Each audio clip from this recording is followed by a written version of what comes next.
miserável, vamos entender, ele está abaixo da possibilidade da competição. Vamos entender. Não adianta a gente achar que o cara vai conseguir. Não dá pra falar, é mentalidade positiva. É muito importante a gente deixar claro que tudo que nós estamos falando aqui é para um cara que está pelo menos ali um pouquinho abaixo do zero. Não pode estar muito abaixo do zero. O cara que consegue acompanhar um podcast, né? Vamos dizer assim também, né? O cara que tem comida. O cara conseguiu ir numa escola pública e o cara conseguiu se alimentar de forma simples. Eu, por exemplo, entrei num restaurante pela primeira vez com 20 anos de idade. Caramba. Com 20 anos de idade eu entrei num restaurante pela primeira vez. Não é possível, Flávio. Tô te falando, cara. Você nunca tinha ido num McDonald's? Não era a cultura da minha família. A gente comia em casa. Andar de avião depois que eu comecei a trabalhar. Eu dei com o Thiago.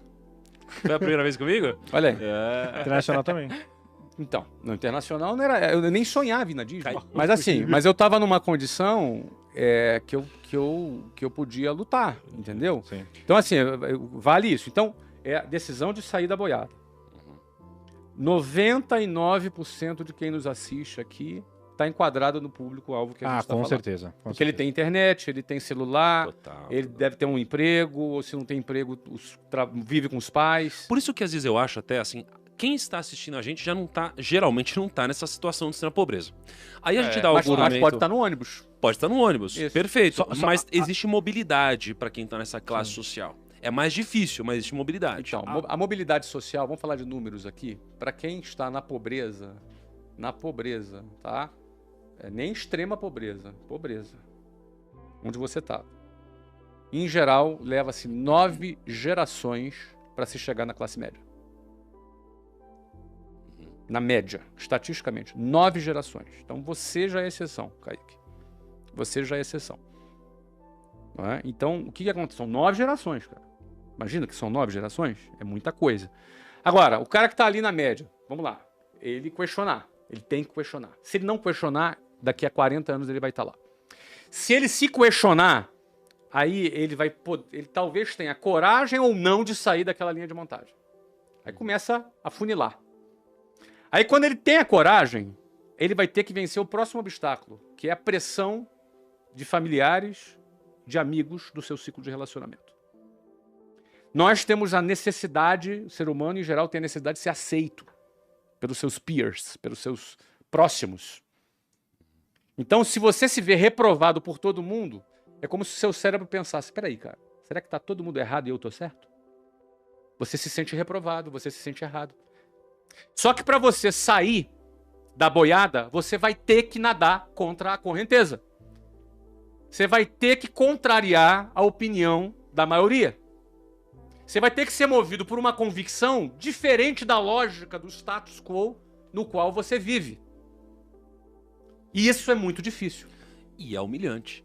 E é humilhante porque estatisticamente vai dar errado até dar certo. Exatamente. Então assim, vai dar errado consecutivamente até dar certo. Você tem que ter muita convicção. E enquanto estiver dando errado, todo mundo vai te humilhar porque a opinião de todos é que o que você está fazendo não faz sentido. Então você vai ser humilhado do começo até... E quando der certo, vão tentar te humilhar de novo. Eu queria que a gente tangibilizasse um pouco assim, a pegada aqui, Flávio, depois que você falar, de você falar assim, cara, beleza, na hora que rolou esse despertar, vamos assim, essa fagulha, que você se olhou lá no reflexo, olhava no reflexo do ônibus e falava, cara, pra mim já deu. O que você fazia, né, e o que você começou a fazer pra, tipo assim, velho, né, porque às vezes a galera distorce um pouco isso, fala, então eu tenho que virar empreendedor, então, não, cara, o que você... Qual foi a plantação que começou ali pra entender, pra sair disso? Tá. Minha primeira atividade que eu fiz, minha primeira iniciativa que eu fiz, eu tinha um relógio, que era um relógio, sabe? Eu tinha um relógio. Era um relógio de calculadora. Vocês lembram o relógio de calculadora? Lembro. Cassiozinho. Eu tinha um Cassiozinho de calculadora. Adorava relógio. E aí a primeira coisa que eu fiz foi vender esse relógio, que era um presente que eu tinha ganhado. Aí eu vendi esse relógio. E com o dinheiro que eu vendi esse relógio, eu comprei mais outro relógio. E aí vendi esse relógio de novo. E com esse dinheiro, eu comprei outro relógio. E meu relógio foi melhorando. E vendi esse relógio de novo. Na terceira ou a quarta vez que eu vendi esse relógio, o cara que me vendia o relógio, o meu fornecedor de relógio, já comecei a conquistar um pouco a confiança dele. Então eu comprei um relógio novo e peguei mais 2 em consignação. Ele já confiou em mim, já me conheceu, confiou em mim que eu iria pagar ele. E aí eu vendi os 3 relógios. Levei, uma semana depois, o dinheiro. Ganhei o meu dinheiro do meu relógio e a comissão dos outros 2 relógios. Ou seja, o lucro do outro 2 relógios. Paguei os 3 relógios para ele. Comprei 2 relógios e peguei mais 2 consignados. E vendi os 4 relógios e assim foi, assim foi. Eu acho que eu vendi uns, sei lá, 150 relógios. Você foi na caruda. O que é caruda? Você foi Você chegava na rua e tava vendo relógio, você ligava pra mim? Empresa. Como que foi Não, isso? eu comecei a vender assim. O primeiro relógio que eu comecei a vender foram para os meus amigos. Porque você não tinha técnica de venda, você não estudou isso. Você foi na caruda. Eu fui na intuição. Uhum. Tá? Na intuição. Então, e relógio é um produto muito simples de vender, não requer muita técnica. Então, Você põe no pulsão ainda e mais fala um que olha fazia como que cálculos, fica Não bonito. sai mais. mas naquela época tinha uma linha que existe até hoje, que é a linha Citizen ProMaster. Fiz a propaganda para Citizen aqui agora. Mas tinha um que estava muito na moda, era o Windsurf, não sei se vocês lembram, era um que tinha uns desenhozinhos assim, e era muito desejado. E eu vendia esse tipo de relógio. Não é? Então, assim, os jovens gostavam muito de comprar esse relógio. Então, eu comecei a vender para os meus amigos, amigos do bairro, amigos da escola.